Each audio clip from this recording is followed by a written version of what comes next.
Many thanks for joining me on the Marketplace today. Welcome back. Now, as it counts down to the completion of its power compact agreement with the country, the Millennium Development Authority, MIDA, has hinted of intermittent power outages and some disruptions. This will happen because MIDA will embark on ambitious infrastructural projects to enhance ECG's operational efficiencies. According to the authority, the power compact now has available in excess of $330 million to be expended by the end of the second quarter of next year. CEO of MIDA, Martin Nison Benjamin, tells Joy Business his outfit will not succumb to any political pressure, even though these projects are going to be executed during an election year.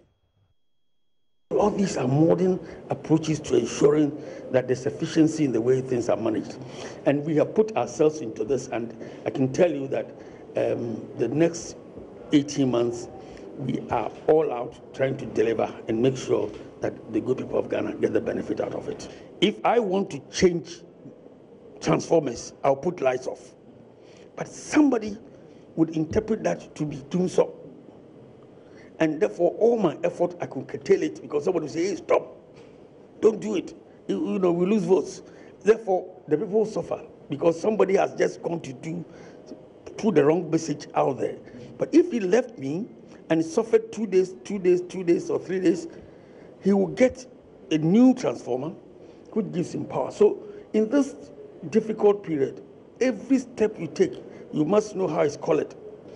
Otherwise, you will not achieve the results you're looking for. People will think that you intentionally are undermining government by going to do this work and putting lights off. Somebody will also think that, hey, you are poor in management, you are poor in plan, but there's everything sequenced. There's a time for everything. And there's a time for us to deliver that benefit. That's what we're doing. To any pressure. You say what? There's no way. Look, if we do succumb, we cannot achieve results in this country. It could be painful, it could be difficult, but at the end, we shall be laughing. Meanwhile, Technical Controller at MIDA, Engineer William Amuna, has outlined some projects his outfit is seeking to execute before the end of the Power Compact Agreement next year. With the transmission systems, MIDA is undertaking 2 major projects, one at Pokwase under the 330 kV Gridco transmission line. That is supposed to be the biggest substation in Ghana when completed. We are constructing yet another substation over there, a bulk supply point, that has 3 times 145 MVA. And it is going to supply Kaswa and its environs. It will stretch as far as to Winneba, to Nyanyano, Tuba, and then so many towns and villages very close by. We are building 2 major primary substations now. One is going to be at the University of Ghana Teaching Hospital. For those who use the Jimpa bypass, the road that goes to Standards Authority, there is a roundabout somewhere there. You see the signpost over there. We are putting up a substation, primary substation for ECG, and that is going to supply the new teaching hospital. You would imagine that that hospital is going to be equipped with very expensive equipment, and they would need very reliable power supply. Now, we are also supplying power to the 37 military hospital. A new primary substation is being built at Kanda, very close to the hospital, on land belonging to the Ghana military. And that is supposed to provide power to Kanda, the 37 military hospital, and then the rest of the areas. Away from power now, Cocoa Processing Company is to increase its output capacity following the receipt of a $70 million Afro-Exim financial support. According to the managing director of the Cocoa Processing Company, Nana Jinim Boateng, the company will eventually hit 81,000 tons capacity, up from the current capacity of 64,500. Sheila Tanko has more in this report. The Cocoa Processing Company comprises of 2 main lines of activities: the Cocoa Processing Factory, which processes raw cocoa beans into semi-finished products, and the Confectionery Factory, which manufactures finished products such as chocolate bars, chocolate spread, and cocoa beverages. Together, the factories have an annual throughput of about 65,000 metric tons of premium cocoa beans. According to the managing director of the company, Nana Ejinim Boateng, the outfit is looking forward to increasing its current capacity to 81,000 tons following a 70 million Afro-Exim loan facility. So now the Afro-Exim level is in the due diligence process. We've gone far, cleared everything. Now we are doing the machinery and the legal levels. From that level, when it's cleared, that's where then the disbursements come in. So I can say that all in all, latest, if not by March and then first week April, was started. And what is going to happen is that we will be using these funds on CAPEX to retool some of the old and obsolete machinery during the Kwame Nkrumah time, then also expand. So the current capacity of 64,500 will increase to 81,000. We also want to increase the confectionery from 3,000 to 15,000 because Ghanaians have accepted the market, and also we are having some contrast from outside, which would necessitate that we need to do an expansion. Nana Ejenim Boateng also added the company will expand its presence globally with an increase in exports, with China as a key target. Your product matches the international. It is within the certified certificates. That means Ghana is the winner. And here also, we envision to what is coming. Have got all levels of the certificates, so that be it to the Arab country or to any place, you have the halal certificate, you have anything, with the ISO and everything. Now we're looking for that last leg of the certificate, which is the HACCP. So when you get it there, it means that you can get all your products to the whole world. So this is also where, coming into effect of this thing in July, we are preparing ourselves for it. So that, but for now, our limit is now with China for now, which we can say we have a proper and real contract with the support of the minister and the ambassador to China. For Joy Business, Sheila Tamakwe reporting. Let's turn our attention now to the season of love. And as we mark Val's Day celebration, also known as the National Chocolate Day in Ghana, we throw the spotlight on the new range of artisanal chocolate confectionery produced by the Cocoa Processing Company. This range of handmade chocolates is not only improving the revenue fortunes of the company, but also creating jobs for the youth. Sheila Tamaklo toured the processing line of CPC at Tema and has come through with this report. Established in 1965, the Cocoa Processing Company was one of the early factories set up to help us process Ghana's prized commodity, that's the cocoa. Now, right here at this factory in Tema, two key things take place. That is the processing and the confectionery. Now, the processing ensures that the cocoa is processed into semi-finished products like the cocoa powder, cocoa cake, the liquor, and the cocoa butter. Whereas the confectionery section gives us the finished products, which is our chocolate bars, the cocoa beverages that we have, and many more. Currently, the confectionery section produces 3,000 tons of products annually, with plans of expanding to 15,000 tons. As demand for the cocoa confectionery increases, the company has been regular with innovation. The latest is the addition of artisanal chocolates. Boy Clue Jackson is the production manager for confectionery at the Cocoa Processing Company. This is the handmade section of the chocolate line. We have the bar, chocolate bar, and then articles like you can see, which is handmade. And then the processes start with tempering, as the name suggests, everything, tempering of the mass with a hand, and then molding, that is fetching the mass into molds and then putting them in fridge. After this, just for some 15 minutes to 20 minutes, this is taken out of the fridge and then demolded, as you can see here, and then wrapped. Basically that. After wrapping, we now do our assorting. So we bring the various variants together and package them into beautiful packs, as we can see. Nana Ejenim Boateng is also the managing director for the Cocoa Processing Company. This artisanal chocolate, for the purpose of this interview, for which I will not mention any names, is in ranges of 18 billion to 20 billion revenue for some countries. And so we said, what is it that is here that cannot be done? This is caramel, this is mint, the red one is Irish cream. You have white chocolate with nibs, milk chocolate with nibs, strawberry, ginger, coffee. So these are all, that is what we said, that anything outside, stop importation, you can have it here. And I can say with pride that it's been very well with us. According to the production manager, this new line of smooth, creamy handmade chocolate is fast becoming a preferred choice on the market. Everything that we make just goes to the stores, and then we have patronage increasing.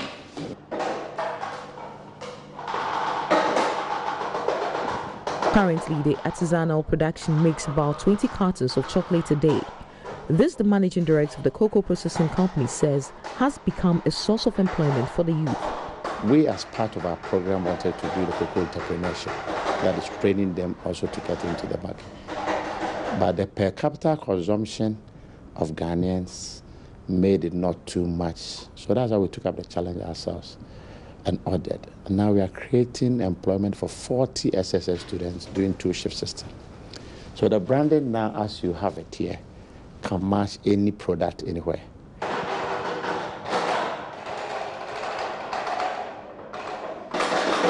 So with me here is this finely molded piece of chocolate, which is part of the handmade collection of chocolate being done by the cocoa processing company as part of its numerous innovations to get more people to consume chocolate. So this line for handmade chocolate has been in existence for about the past 2 years, and clearly there's a lot of demand for it. So as we mark the National Chocolate Day, much as you need love, definitely you should get a bite of chocolate. And believe me, it is very tasty. For Joy Business, Sheila Tamaklo reporting. So indeed, Val's Day is a day set aside to celebrate lovers, but it appears gradually the day is moving beyond lovers because corporate entities don't want to be left out of the celebration. The following report tries to find out what is influencing this renewed interest by businesses. Today, a lot of companies are giving a touch of red to the internal branding ahead of Valentine's Day. For most commercial banks, they've actually developed specialized products just for the day. Others have opted for special messages. For instance, one bank says, which financial institution would you trust to protect your relationship, even in troubled times? Another also poses this question. You wouldn't want your ties to disappoint you on Val's Day, so remember to carry a spare tie. So what is driving this interest of corporate entities in the celebration of love? Fidelity Bank is one of such institutions and shares what has influenced their action. Here is Carlota Amande with Fidelity Bank. For us, we recognize that the month of love has become an important part of the lifestyle of our customers. And we are because our customers are. And so it's important for us to plug into their life and offer them things that provide them good experiences and convenience around their lifestyle. So we're doing this because we're doing it for our clients. We recognize that this is important for them. The month of love is important for them. And so we're plugging it to make their experiences better. Some companies go a step further by giving out chocolate to customers on the day. For others, they spread the love beyond customers onto the society through corporate social responsibility. This could be done through tree planting or a simple donation. It is clear that Valentine's Day is not just for lovers, but also an opportunity for businesses to cash in on this day and also show love to their customers. And I also wish you all of you a happy Valentine's Day today as all gates lead to the Labadi Beach Hotel tonight for the lovers experience. Now, away from that, the CEO of the National Pensions and Regulatory Authority, NPRA, Hayford Atakrufi, has disclosed his outfit's determination to ensure retirement income security for all pension contributors. Speaking on the business edition of PM Express, Mr. Atakrufi revealed a number of companies are being prosecuted for flouting various aspects of the pensions law to ensure sanity in the pensions sector. Currently, we have about 23 companies that we have processed ready for prosecution, because our inspection reports have indicated that they are either not contributing to their employees' pensions at all, or they deduct from their employees, but they don't remit. And then those who don't do at all. So we are in the process of bringing them for prosecution. It's a big issue that we have to. And also sometimes it is also lack of education, because for many of them, when you go for inspection, or let's say you get a whistleblower or a tip-off and you go out there, they will feign lack of knowledge of the law. But of course, that is not an excuse. But most of the time, if they are able to make good what they haven't done, plus a 3% penalty that the law imposes on that, we go that way, because there's no point, putting somebody in prison whereas the person's pension contribution has not been paid. So we go for the money first, and if there is any penalty that we have to impose, we do that. Meanwhile, the National Pensions Authority, Regulatory Authority, NPRA, is embarking on a drive to ensure the informal sector has adequate opportunities to pensions that can guarantee their income security. Hayford Atakrofi noted the regulator will introduce a micro-pension product that will ensure access for individuals in the informal sector. We also have a misconception that the people in the informal sector don't like savings. They do, just that they don't like to be restricted in the way they save. And that is why the law recognized that and said it is voluntary. Every little helps, every little that you can put away. So I think it is a collective responsibility that we all have to bring the information across to the informal sector that you can contribute towards pension. It could be as little as 50p, it could be as little as 1 Ghana to 5 Ghana, anything. And it can also, the interval could be a day, a week, a month, and it all adds up. There are corporate trustees who specialize specifically in the informal sector. And this is what we want to bring out. And this year, as we celebrate our 10th anniversary, we also want to launch a micro pension scheme, which is geared properly towards the informal sector. Okay. So it is one of those things that we would want to partner with the media, for example, to bring this education across to people, because it is crucial. And it is dangerous, and it is something that is looming. And if we are not able to educate people now, once they can earn income and put some away to do that, by the time they retire, I always say there's no plan B. It becomes an issue which the government maybe can pick up. It's live on the marketplace. When we come back, we'll bring you more business stories. Don't go away.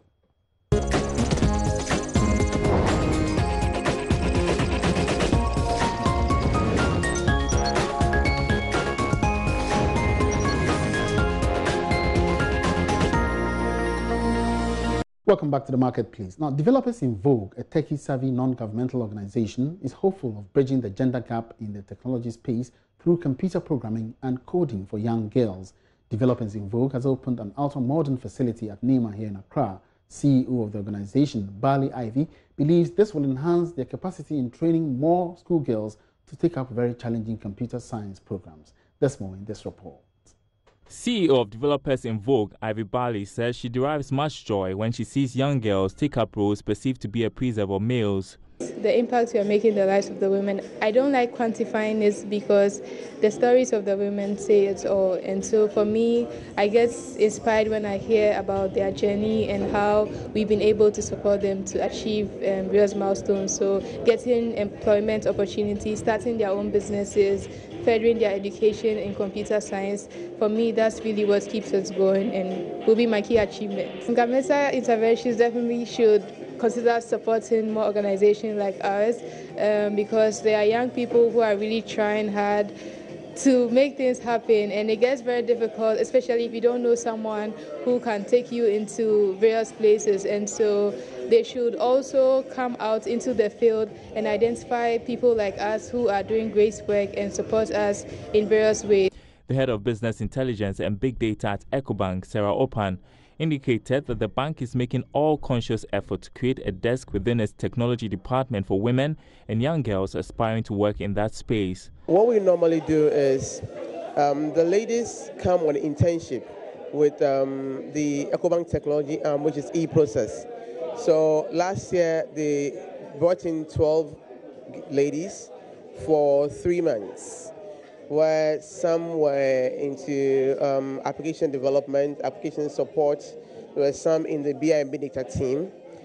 We had some also in project management, information security, and network engineering.